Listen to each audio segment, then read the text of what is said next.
बिस्मिल्लाहिर्रहमानिर्रहीम। अस्सलाम वालेकुम नादरीन, आप यूट्यूब चैनल देख रहे हैं, मैं इमरान खान हूँ। नादरीन, खबरें काफ़ी सारी हैं, लेकिन सबसे पहले मेरे ख्याल में अब मिलिट्री इस्टेब्लिशमेंट कोई नया तजर्बा शायद नहीं करेगी, और अगर तजर्बा करना भी होगा तो 10 मरतबा तजर्बा करने से पहले सोचेंगे।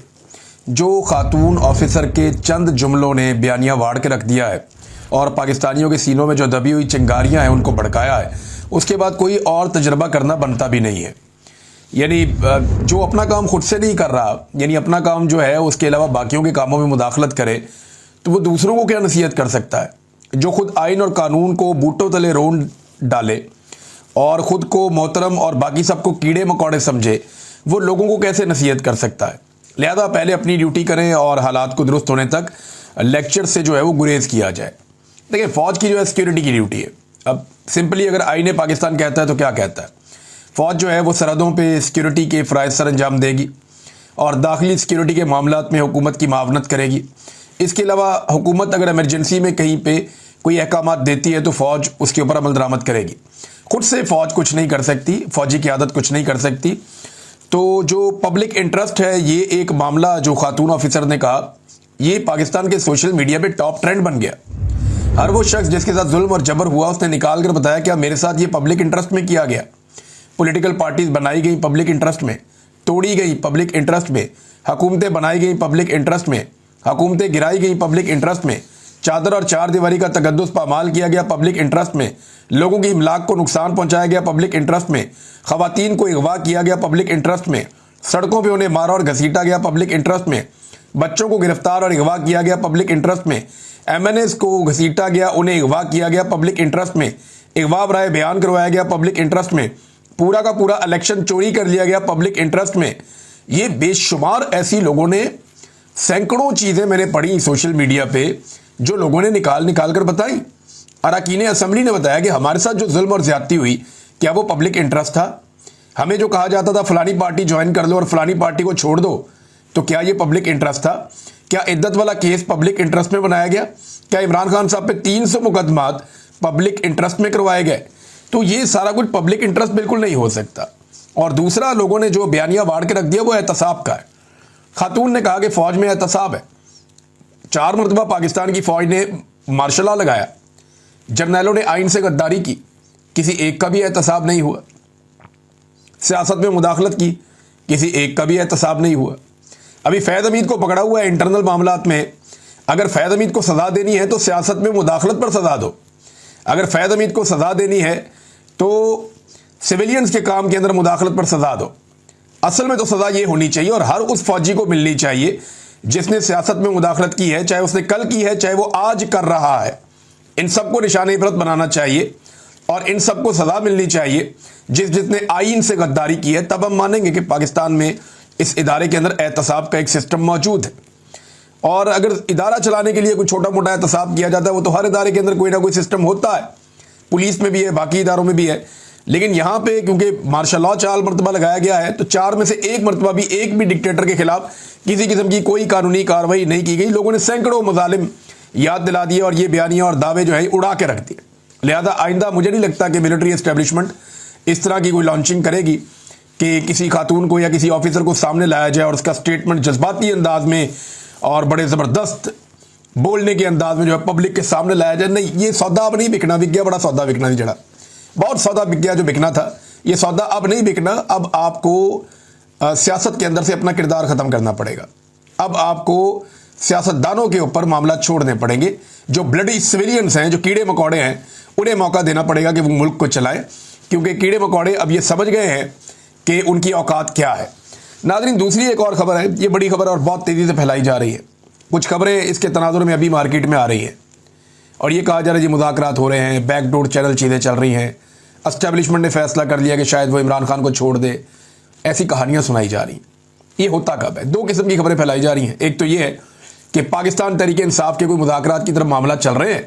जनाब नवाज शरीफ साहब भी मैदान में आ गए। कामरान शाहिद साहब ने खबर दी कि जनाब नवाज शरीफ तो चाहते हैं कि मुज़ाकरात हो जाएं, वो अडियाला जेल जाने के लिए भी तैयार हैं, वो वहाँ जाना चाहते हैं।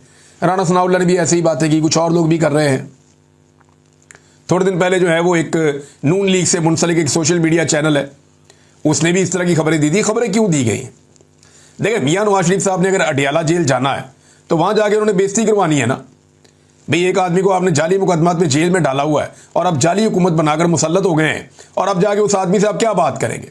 क्या आप उस आदमी से ये बात करेंगे चलो कोई बात नहीं हमारी हुकूमत चलने दो, या आप उस आदमी से जाके ये बात करके जनाब हुकूमत हम खत्म कर देते हैं, नए इलेक्शन की तरफ जाते हैं, आइए मिलकर कुछ कर लें? देखिए मेरा ये मानना है कि अगर इमरान खान साहब को, जिन्हें वो समझते हैं कि पाकिस्तान के सबसे बड़े दुश्मन है, उनके साथ बैठ के भी फौज को सियासत से बाहर निकालने का मौका मिले तो इमरान खान को इस मौके का फायदा उठाना चाहिए। लेकिन नवाज शरीफ साहब जो इस वक्त सांस भी अपनी मर्जी से नहीं ले सकते, वो अडियाला जेल चले जाएंगे इमरान खान को मिलने के लिए? ऐसा लगता नहीं है। अगर चले जाए तो बड़ी हैरत की बात है, लेकिन वो जब जाएंगे तो एस्टेब्लिशमेंट की मर्जी से जाएंगे, उनकी मर्जी के बगैर वो जा नहीं सकते। नंबर 2, एक और बड़ी इंपॉर्टेंट चीज है जिसे हमें ज़हन में रखना पड़ेगा। नवाज शरीफ साहब को अगर वाकई इदराक हो गया है कि उनसे गलती हो गई और इमरान खान के साथ बैठकर बात करना है, तो फिर गुडविल जेस्चर के तौर पे नवाज शरीफ साहब यास्मीन राशिद साहिबा को रिहाई दिलवाएं जाली मुकदमात से, उनसे माजरत करें और उनकी सीट उन्हें वापस कर दें। ये बड़ा जबरदस्त नुक्ता आगाज हो जाएगा कि कम से कम मियां साहब ने अपनी जाली नशिस्त छोड़ दी जो जाली फॉर्म 47 पे उन्होंने ली हुई है, और वो यास्मीन राशिद साहिबा से माजरत करके उन्हें बाहर ले आए। तो यहां से एक ग्राउंड बन जाएगी कि मियां साहब को अब समझ आ गई है, और ऐसा इमरान खान साहब को भी महसूस होगा कि मियां साहब अब एस्टेब्लिशमेंट के चुंगल से निकलकर को मुज़ाकरात वाकई करना चाहते हैं और एस्टेब्लिशमेंट का पत्ता काटना चाहते हैं। लेकिन मियां साहब ऐसा क्यों चाहेंगे? देखिए मियां साहब ने अपनी बेटी को ज़बरदस्ती बगैर मैंडेट के वज़ीर आला पंजाब बनवाया, अपने भाई को ज़बरदस्ती 17 सीटों के ऊपर पाकिस्तान का वज़ीर आज़म बनाया, ना सिर्फ वज़ीर आज़म बनाया बल्कि 2/3 अक्सरियत भी दिलवा दी। एक बड़ी ज़बरदस्त इक्वेशन जो है वो सोशल मीडिया में चल रही थी कि 17 सीटें जमा public interest is equal to 2/3 अक्सरियत, कि जब 17 सीटों के अंदर पब्लिक इंटरेस्ट जमा हो जाता है ना मिलिट्री एस्टेब्लिशमेंट का, तो उन दोनों के जमा होने से बनती है 2/3 अक्सरियत जो शहबाज शरीफ साहब को अभी तक दिलवा दी गई है। देखिए ये किया कब जाता है? एक तो कहा जा रहा है जी बैकडोर भी चीजें चल रही हैं, वो मुज़ाकरात हो रहे हैं, कोई इधर उधर। एक असद कैसर साहब की मुलाकात हुई और इस पर एक ट्वीट है वो शाहिद असलम साहब का, उन्होंने कुछ इशारे दिए कि सऊदी सफीर की पीटीआई समेत अहम मुलाकातें, आर्मी चीफ का दौरा है अमेरिका, और अब एस्टेब्लिशमेंट के अहम खिलाड़ी भड़कती हुई ब्रेकिंग न्यूज़ दे रहे हैं कि इमरान खान से मिलने नवाज शरीफ अडियाला जेल जा सकते हैं। ऐसा हुआ तो मुल्क के लिए अच्छा होगा, लेकिन ऐसी किसी भी पेशरफ्त में अमेरिका, बरतानिया और सऊदी अरब का कलीदी किरदार हो सकता है। देखिए ये खबरें कब आती है बहुत तेज़ी से। याद रहे इमरान खान ने कभी भी अवामी दबाव के बगैर या अवामी प्रेशर के बगैर जेल से बाहर नहीं आना। मौजूदा जो एस्टेब्लिशमेंट है वो इमरान खान से खाइफ है और वो कभी भी इमरान खान का सामना नहीं कर सकती। जब भी कोई तहरीक चलने की बात होती है तो फौरी तौर पे इस किस्म के शोशे छोड़ दिए जाते हैं। देखिए ये वक्त पाकिस्तान तहरीक इंसाफ के लिए तहरीक का ग्राउंड बनाने का है, तहरीक का मोमेंटम खड़ा करने का वक्त है। तहरीक इंसाफ को इसके ऊपर काम करना, और इस वक्त जब तहरीक का मोमेंटम बनता है एन उस वक्त, इससे पहले जब अक्टूबर था या सितंबर में अक्टूबर में एक तहरीक चल रही थी, जब नवंबर वाली तहरीक थी तब भी यही बातें की गई, यही चीज़ें की गई कि इमरान खान की बात हो रही है, मुज़ाकरात हो रहे हैं, एस्टेब्लिशमेंट ये सोच रही है, एस्टेब्लिशमेंट इमरान खान को छोड़ना चाहती है। ये अमेरिका वाला एपिसोड होने से पहले जब तहरीक इंसाफ एक मोमेंटम बना रही थी तहरीक का, तब भी कहा जा रहा था कि बस 1.5 महीना दे दें इमरान खान साहब बाहर आ जाएंगे। ओवरसीज पाकिस्तानियों को बाहर से डॉक्टरों को बुलाकर उनके साथ DGI ने वादे करना शुरू कर दिए। ये सारी चीज़ें हुई हैं ना यहाँ पे पाकिस्तान में, और रिपोर्ट भी हुई है। तो ये सब कुछ जब भी पाकिस्तान तहरीक इंसाफ एक तहरीक की तरफ बढ़ती है, एक अवामी दबाव बनाने की कोशिश करती है, एक मोमेंटम खड़ा करती है, तो उसके मुकाबले में ये खबरें दी जाती है कि जनाब नहीं ये वहाँ पे ये हो रहा है, फलाना फलां के साथ मिल रहा है, फलाने मुज़ाकरात करे। वो भी मुज़ाकरात करने हैं तो करो, मुज़ाकरात तो इमरान खान साहब कहते हैं करने चाहिए, बड़ी अच्छी बात है। लेकिन हुकूमत ये बताए कि उसके बाद इख्तियारात हैं, क्या वो इमरान खान साहब की मुलाकात भी करवा सकते हैं मुज़ाकराती टीम से? तो वो नहीं करवा सकते, उनके पास तो इख्तियारात ही नहीं है। जब उनके पास इख्तियारात नहीं है तो मुज़ाकरात क्या करवाएंगे? इसीलिए इमरान खान साहब कहते हैं जिनके पास इख्तियार है मुज़ाकरात उनसे करो, बात उनसे करो।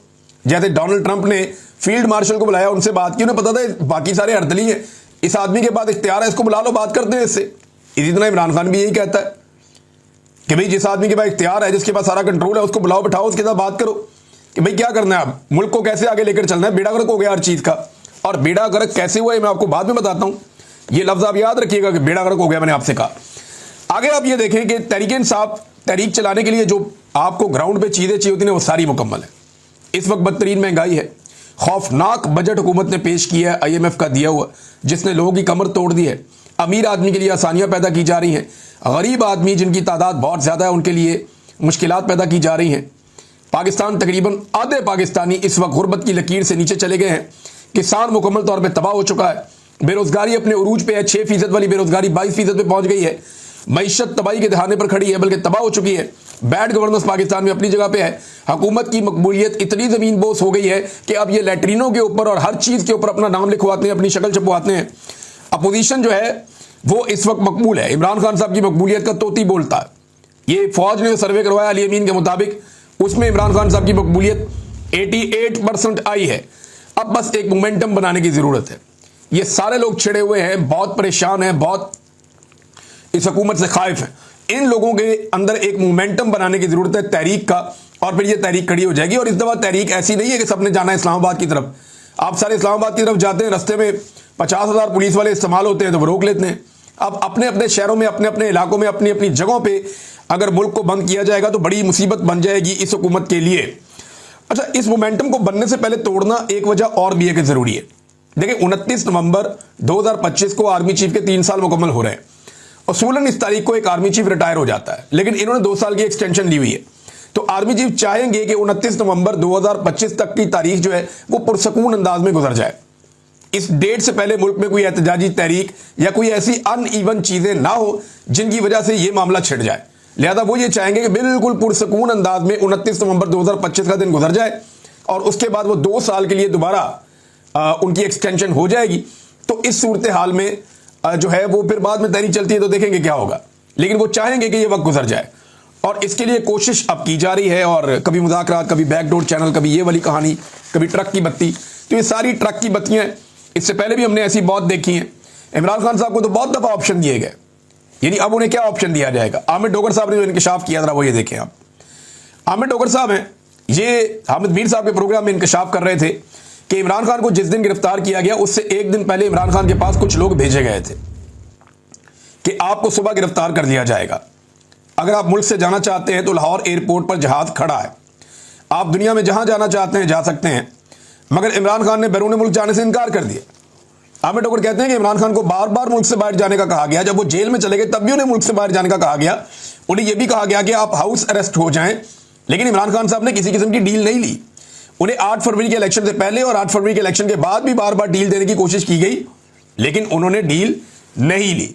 एक आदमी जिसने उस मुश्किल वक्त में डील नहीं की, क्या वो इस वक्त डील करेगा जब हुकूमत बुरी तरह फंसी हुई है? मुझे नहीं लगता कि इमरान खान कोई डील करने जा रहा है।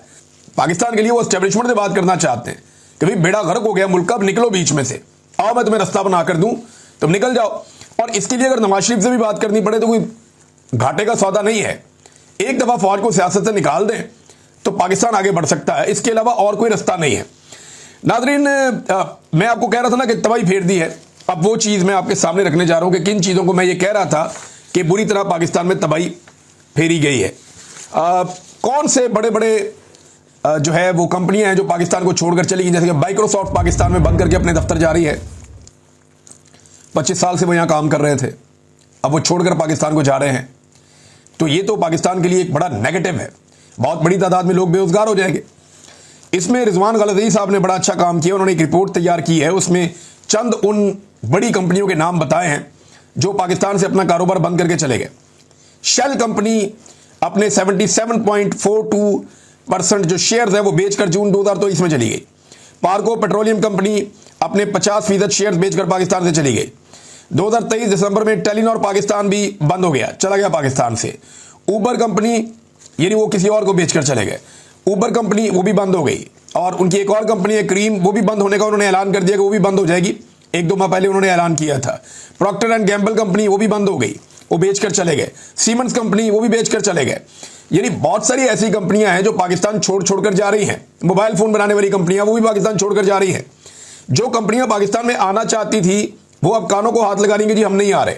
इससे पहले डॉक्टर आरिफ अलवी भी अपने ट्वीट में बता चुके हैं कि उन्हें माइक्रोसॉफ्ट के जो हेड हैं, जो मालिक हैं बिल गेट्स, उन्होंने क्या कहा था।